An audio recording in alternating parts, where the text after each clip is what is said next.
Fear not, said he, for a mighty dread had seized their troubled minds. Glad tidings of great joy I bring to all of humankind, to all of humankind.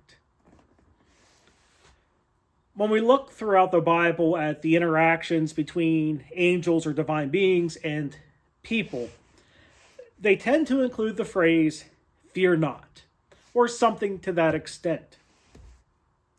It must truly be terrifying to see an angel, as they are often described in interesting terms.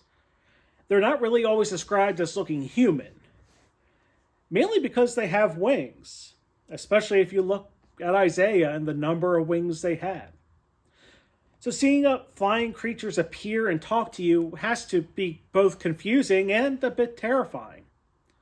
I mean, think of how we would act today. Would we wonder what we were actually seeing? Would we be worried of what the message was going to be? Would we be worried that we're consuming something maybe we shouldn't? And if we talked about it, would others think we were consuming something that we shouldn't? But there is something about fear not. How often do we fear news? Think about getting something in the mail, or more likely in this day, an email that we did not expect. Would we look at it as something good, or would we look at it and go, oh no?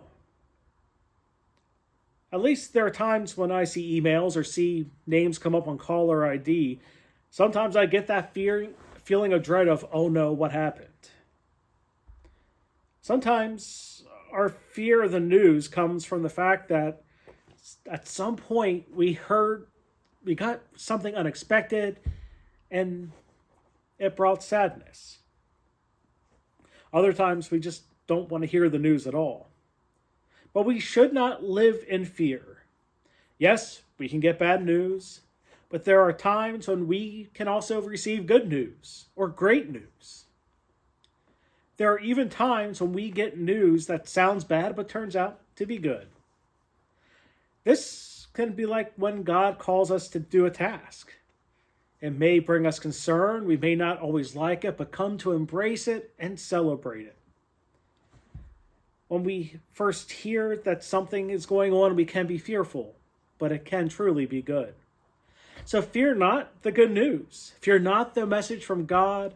Embrace the message that God is giving to us and embrace the Christ.